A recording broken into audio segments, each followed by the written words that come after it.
Bonjour à tous et bienvenue pour cette nouvelle vidéo où on va présenter donc les différents exercices à faire quand tu as une hernie discale au niveau lombaire ou une sciatique.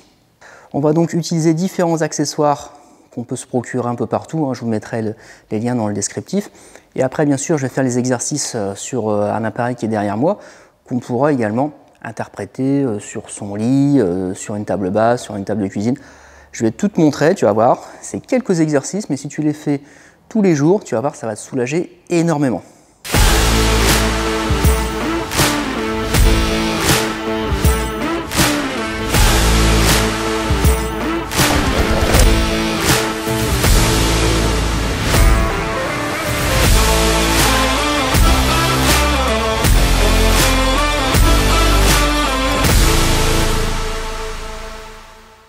Alors on me demande à quel moment il faut faire ce type d'exercice.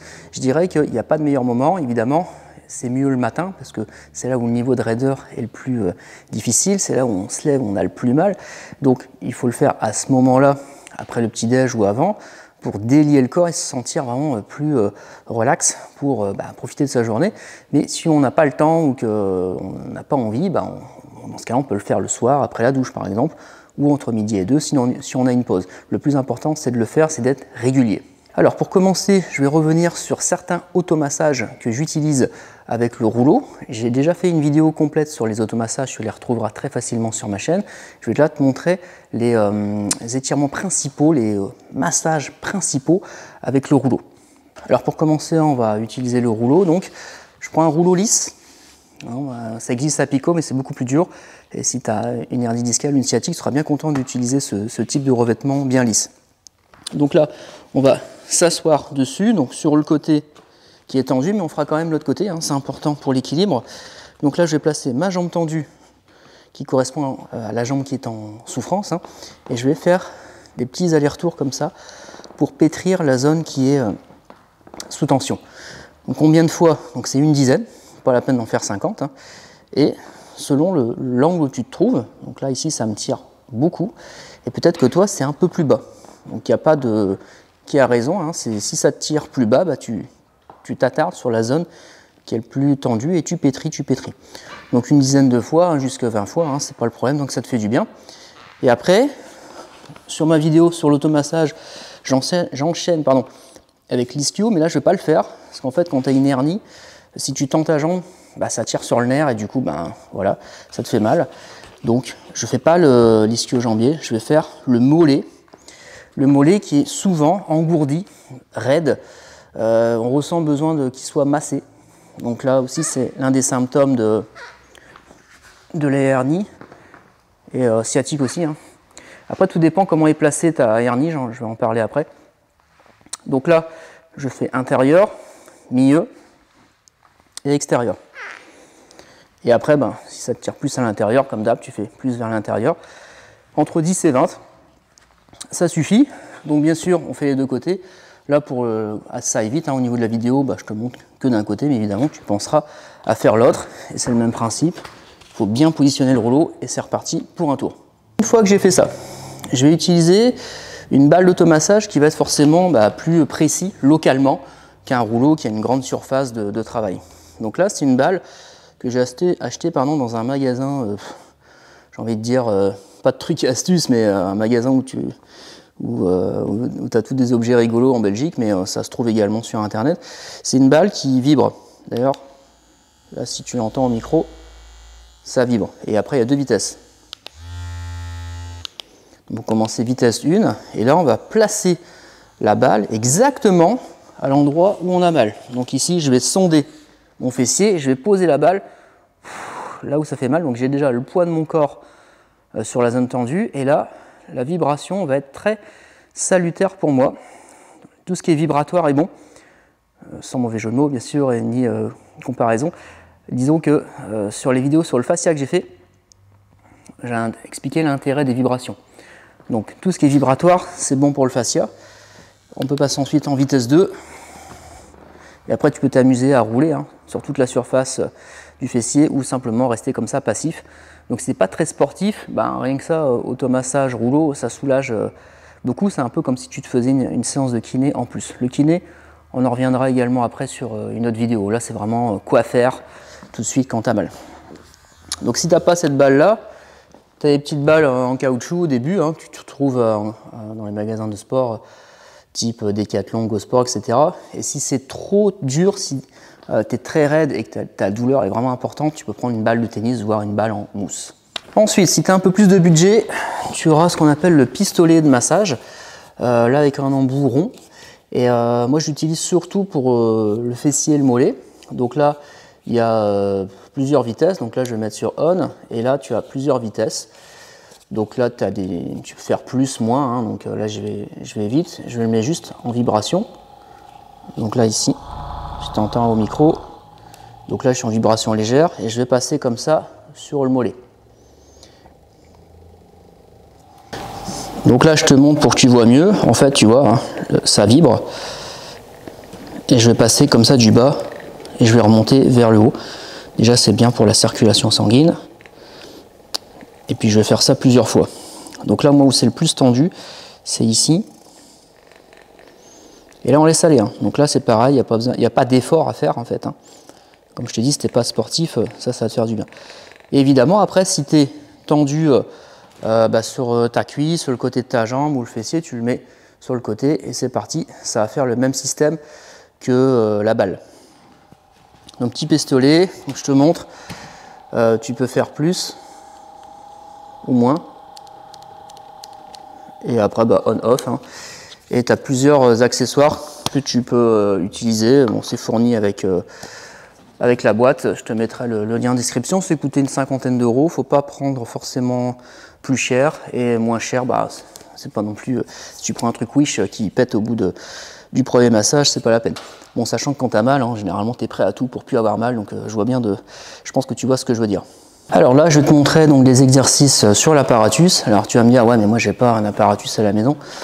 T'inquiète, hein, tu vas pouvoir faire ça sur ton lit ou sur une table basse. C'est juste que forcément sur cet appareil-là, ça présente mieux que si je fais ça chez moi à côté de la salle à manger. Alors ici, on va étirer donc les muscles qui vont entourer ou du moins être proches de la hernie. Donc on va avoir les fameux psoas iliaques, hein, les muscles au niveau des hanches qui servent à marcher entre autres. Donc là, je vais venir placer mon genou, donc soit sur le lit, soit sur une table basse. Donc tu mets un petit coussin, hein, si tu es sur la table basse et sur ton lit, c'est suffisamment mou. Et les mains, donc posées soit sur deux petits tabourets ou deux briques de yoga, hein, selon la hauteur de ton lit. Et là, on va faire un lâcher au niveau du bassin. Donc je vais simplement relâcher. Donc là, c'est très passif. Donc c'est pour ça que j'ai voulu montrer des exercices à la portée de tout le monde. Donc là, c'est agréable, même si tu n'es pas sportif, c'est vraiment un mouvement qui est sympa, ça fait du bien. Et après, donc plus tu vas te redresser, plus ça va étirer. Et si tu veux que ça tire encore plus, tu contractes ton fessier droit.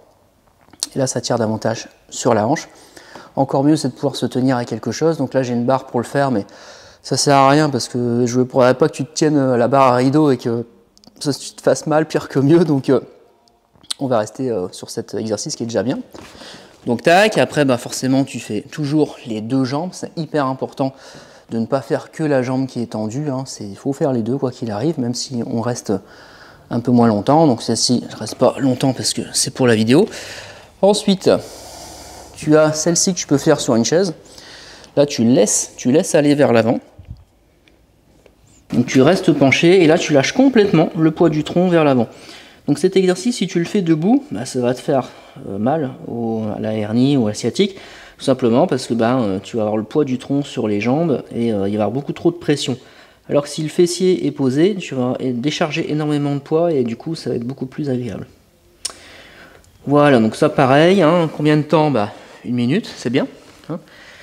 Et le suivant, là c'est un peu plus dur, on va mettre donc la cheville gauche au-dessus du genou droit. Donc soit on repart sur exactement la même position, c'est-à-dire on laisse le buste penché en avant, ou soit on peut venir mettre une main de chaque côté du tabouret qui serait un peu en avant des jambes, et là on va aller plus loin. Donc là, moi ça me tire encore énormément, donc j'ai pas beaucoup de souplesse pour descendre, hein, je suis à fond là. Et idéalement, il faudrait qu'on arrive à un angle droit du genou, et une position bien étirée des mains, voire les mains au sol pour les plus souples. Mais au début, hein, tu vas commencer, tu vas être comme ça. Puis après, comme ça. après comme ça, après comme ça, après comme ça. Il faut faire par étapes, hein, donc il ne faut pas forcer. De toute façon, quand tu enlèves ta jambe comme ça, sur le coup ça te fait tout drôle, mais après, tu te sens apaisé, ça te fait du bien. Évidemment, il faut le faire de l'autre côté, donc on repart rebolote. Hein, donc pareil, je ne fais pas les deux côtés pour gagner du temps sur la vidéo, pour que ça dure 3 heures. Après, un mouvement qui est très bon aussi, c'est de délordoser le dos, c'est-à-dire faire en sorte que la courbure au niveau des reins, ici, moi c'est assez marqué, hein, donc j'ai une lordose lombaire, et ben on va délordoser, c'est-à-dire, donc là on va se tenir à un pied de meuble, à un pied de lit, à quelqu'un aussi, on peut le faire avec sa femme ou son mari, il nous tient les mains, et là on laisse le poids du corps partir vers l'arrière. Donc là, les talons vont se poser parce que je me tiens à quelqu'un. Si je ne me tiens pas, c'est beaucoup plus dur de poser les talons. Et là, mon bassin, en fait, il bascule en avant. Donc le sacrum avance et descend. Et du coup, ça étire la zone de la hernie et c'est très agréable. Pareil, on peut rester 30 secondes, 1 minute. Donc là, l'idée, c'est qu'à chaque fois, c'est soit on étire la colonne vertébrale d'une certaine manière pour soulager l'espace entre les vertèbres, ou soit après on étire les muscles qui sont tout autour de la zone de la hernie. Donc voilà, c'est pour ça que là on a fait les psoas, on a fait les fessiers. Les ischios, j'en ai parlé tout à l'heure. Là, si je fais ma jambe droite, il n'y a aucun problème, j'ai pas de hernie, donc voilà. Ici, rien que faire ça, ça me tire. Alors est-ce qu'il faut le faire? Là je suis à fond, mais ça tire, mais pas forcément dans le bon sens, c'est-à-dire ça fait mal. Donc ça sert à rien, je suis en train de tendre le nerf et je comprime et en fait c'est pas bon. Donc là pour l'instant l'ischio je laisse tomber, mais si je fais ça et que j'ai plus mal, ok, c'est reparti, je cherche à aller de plus en plus bas pour récupérer sa souplesse d'avant. Alors un autre exercice qui est intéressant, qui peut être fait donc sur une table cuisine, mais également je le faisais sur le lit quand j'étais en vacances. Bon là c'est un peu haut, hein, mais je pourrais aussi mettre la box par terre. Donc je vais te le montrer sous 2 angles. Le premier, en fait, je vais venir donc placer le pied sur le côté. Donc là, j'ai le pied gauche sur le côté droit. Et je vais venir poser le fessier, donc endolori, hein, sur la box. Donc là, en fait, la box correspond à la taille de mon bassin, la hauteur de mon bassin. Donc, je ne suis pas grand. Hein. Donc là, je suis là. Évidemment, si tu es plus petit, tu peux faire sur un espace moins haut, ton lit. Et si tu es plus grand, j'ai pas de solution. Donc là, en fait, tu vas venir descendre en avant comme ça. Et là, là ce qui est bien, c'est que tu as vraiment le poids du tronc qui va agir. Donc si je te montre de profil, hop, le pied ici. Donc ce qui est bien, c'est que si tu es grand et que tu es archi tendu, là, tu es déjà bien. Hein, donc plus tu es raide, moins il te faut de hauteur. Hein. Et après, on descend. Et on accompagne. On accompagne, et on laisse aller, pareil. Tu feras les 2 côtés, 30 secondes, 1 minute, à faire un petit peu tous les jours. Et ça aussi, je le fais dans la journée. Donc là, je mets la box, et puis des fois, quand je fais cours dans ma salle, je m'installe sur la box, je fais style que je parle, alors qu'en fait, je suis en train de m'étirer parce que j'en peux plus, quoi. Alors, du coup, là, on a fait toute une série d'exercices. Après, si tu vas en salle de fitness, on va faire suite avec le programme d'entraînement pour les mecs qui font de la muscu ou les nanas. Il y a toujours la fameuse chaise romaine dans une salle. Et là, on va l'utiliser à but d'étirement. Alors forcément, quand on va s'installer, c'est pas la position la plus glorieuse. Et j'avais fait un short sur ma chaîne YouTube à ce sujet. J'avais mis ma femme en vidéo et je commentais derrière. D'ailleurs, si tu regardes bien, même si j'ai ma hernie depuis la mi-mai, j'ai continué les shorts toutes les semaines, non-stop. Tu regarderas, hein, c'est pas du pipeau. Comme quoi, il faut tout le temps s'entraîner, mais c'est juste qu'il faut adapter. Et donc, dans les recherches de mouvements pour la hernie, hein, pour sortir un peu des choses habituelles que tu vois sur le net, j'ai trouvé celui-là. Donc, je vais te le montrer et je vais le commenter en même temps. Alors, donc en fait, il faut mettre le coussin à peu près à la hauteur des hanches. Et là, ici, je vais venir créer une suspension. Donc, je vais venir pencher en avant et je vais aller attraper le rebord opposé. Et là, si tu regardes bien, j'ai mes pieds en suspension. Donc là, dans un premier temps, déjà, si tu as vraiment mal à la hernie, il faut que tu lâches. C'est-à-dire là, je suis sous tension, je ne me rends pas compte. Et petit à petit, en fait, je lâche. Et là, du coup, déjà, ça m'étire ici, cette zone-là. Pour moi, c'est à gauche. Hein. Si toi, c'est à droite, évidemment. Donc là, vu que ça me tire à gauche, je vais mettre la jambe droite au-dessus de la gauche.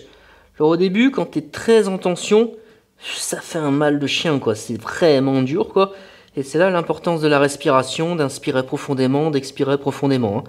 Ça marche pour tout, c'est pas que pour les accouchements. C'est si tu as hyper mal, calme-toi, respire profondément, ça va passer. Donc une fois que ça tire de moins en moins, donc soit tu t'en restes là, ou soit après tu peux t'amuser à aller ouvrir encore plus.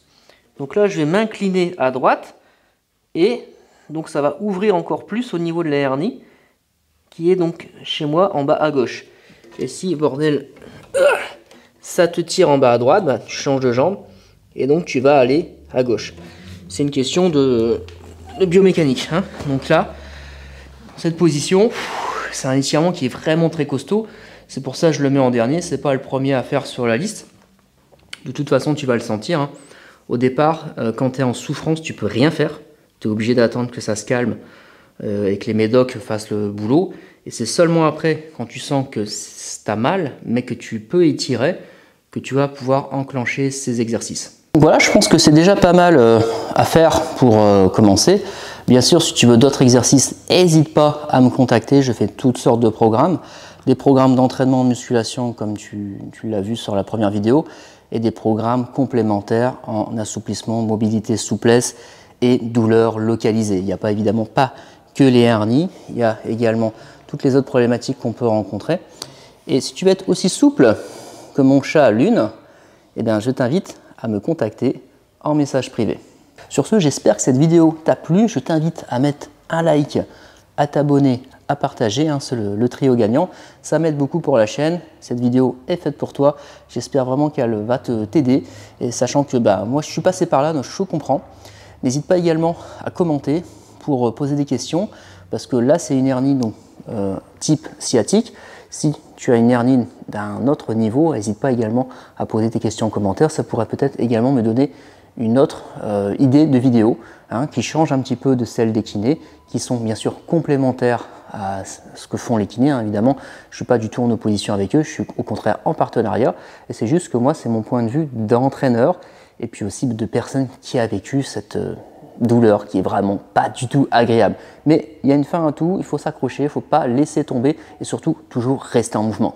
La semaine prochaine, on verra donc les conseils supplémentaires en plus des exercices de l'automassage, des exercices à faire en salle. C'est quels sont tous les conseils donc, collatéraux qui vont épouser le problème de hernie, les conseils d'hygiène de vie, de sommeil, justement les séances de kinésithérapie, les soins qu'on peut faire, les solutions supplémentaires à la hernie et donc aussi comment manger, enfin tout ce qui tourne autour des problématiques pour récupérer et se sortir de ce problème.